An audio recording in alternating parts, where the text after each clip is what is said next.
Hi everyone, how are you all today? Welcome back. I am Erika Castellanos. I'm a trans woman and I live in the Netherlands. I live with my husband, our two kids, and two handsome, amazing dogs, Mambo and Max. I have made a video about them, so if you're interested in meeting my dogs, please, you can see that video. Uh, which was shared last week. This week, I'm gonna have something for you from my kitchen. So what we're gonna do this week together is we're gonna do a focaccia bread, and we're gonna do the easiest and most delicious focaccia bread step by step. Anyone can do this, and believe me, it's gonna be delicious. So join me. And for this focaccia bread, um, it has to be done preferably overnight. If you don't have time and cannot wait, some steps can be shortened. But if you want the best result, you really need to start the previous day and then bake it the next day. But just look at this, how amazing it results and how good. Just listen to how crispy that crust is. And look how amazing it looks. It is really, really good. What ingredients do we need?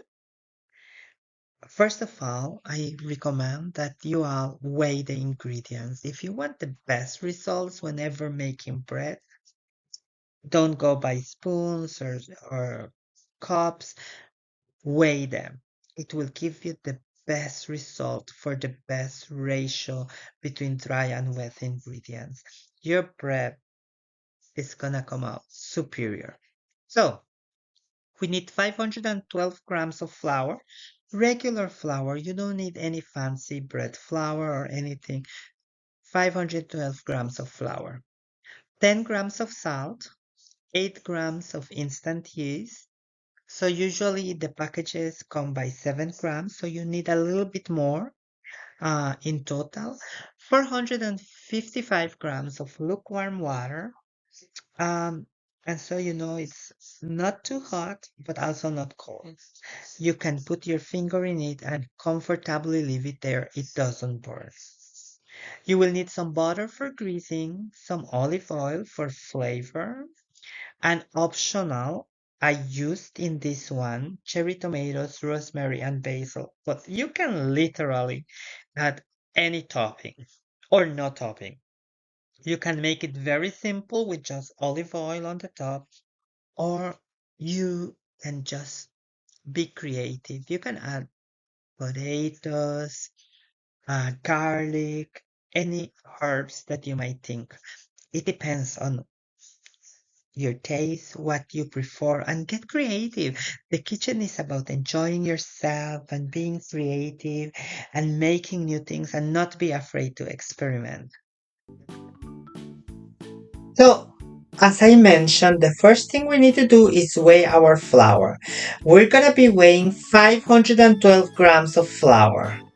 It's really important, as I mentioned at the beginning, to weigh your ingredients. It gives the correct balance between dry and wet ingredients and it makes your bread so delicious. We add then 10 grams of salt and then we add the yeast. We know we need 8 grams of yeast. And as I told you, most of the packages comes by 7 grams. So we will need a little bit more than one full pack. So we go 1 full pack of active dry yeast and let's add a little bit more to make it 8 grams. And here we go. Just follow me. You will love this recipe. It's super easy. We make sure we mix all our dry ingredients. We can use a spatula and we make sure they're really, really well mixed. Well mixed and incorporated. Next, we have to add lukewarm water, and we need 455 grams of lukewarm water. As I mentioned, it needs to be water that you can put your finger in, you feel that it's warm, but it doesn't burn you. Add the 455 grams of water, and I really cannot emphasize how important it is to weigh your ingredients.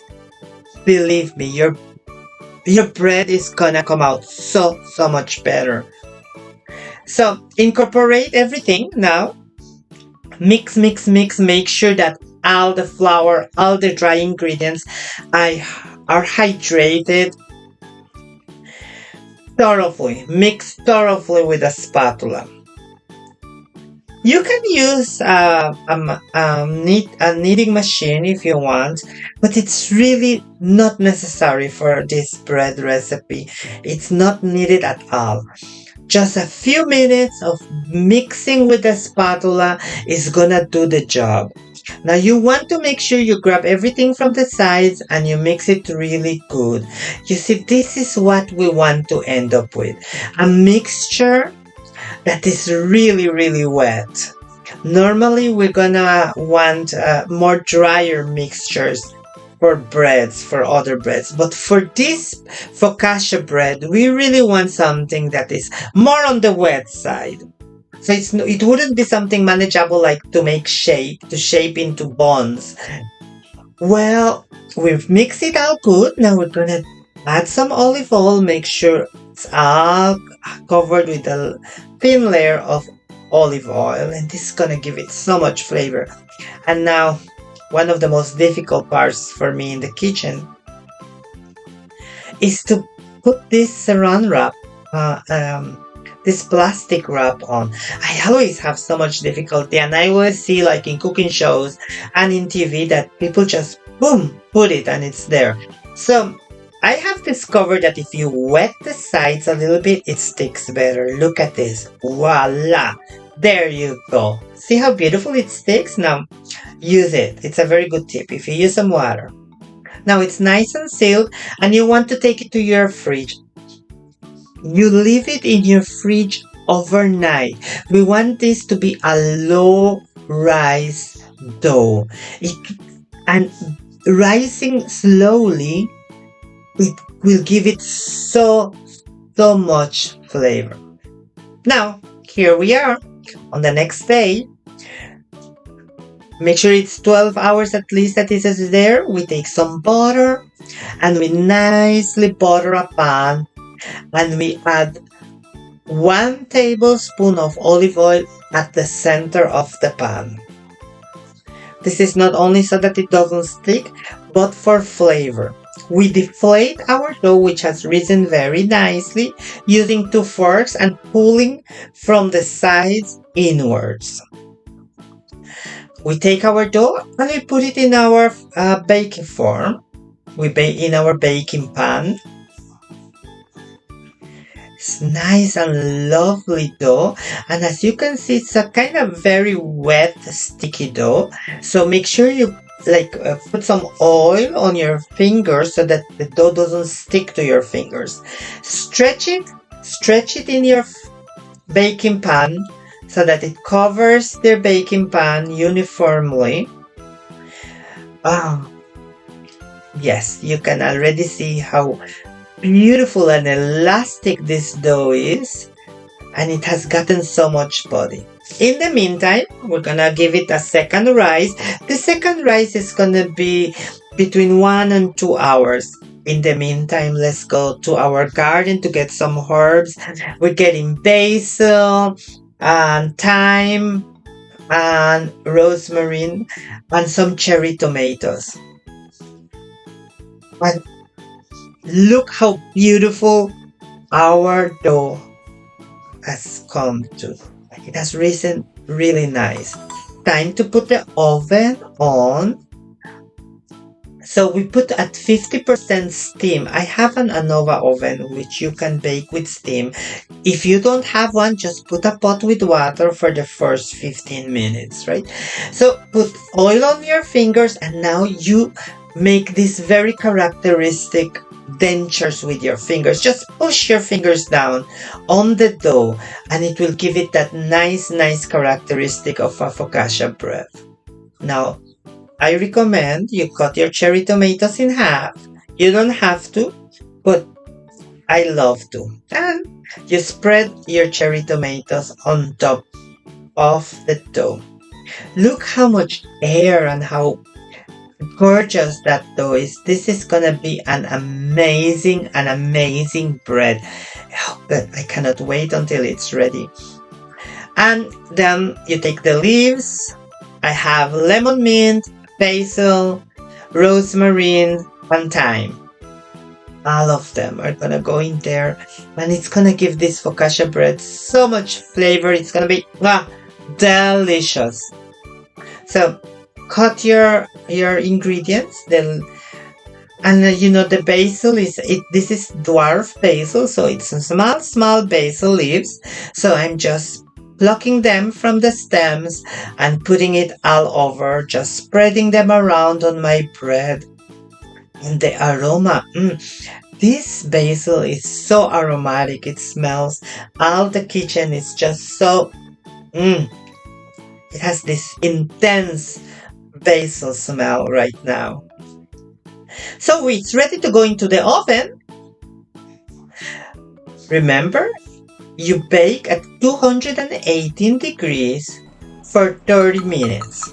I do the first 15 minutes at 50% steam, and then the other 15 minutes I put the steam off. This will cause to develop a nice crust.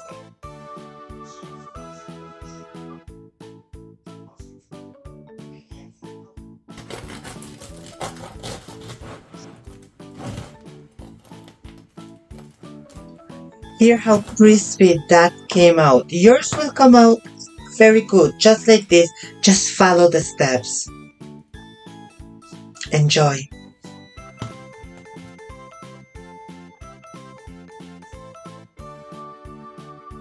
And that was it. Thank you very much for watching and joining me today in making this delicious focaccia bread step by step. It's very easy. It's delicious. It's amazing. Anyone can do it. We enjoyed it at home. Thank you for watching. Don't forget to subscribe. Please subscribe and let me know what you think if you make the focaccia bread, how it came out. Until next time, this is Erika Castellanos. See you.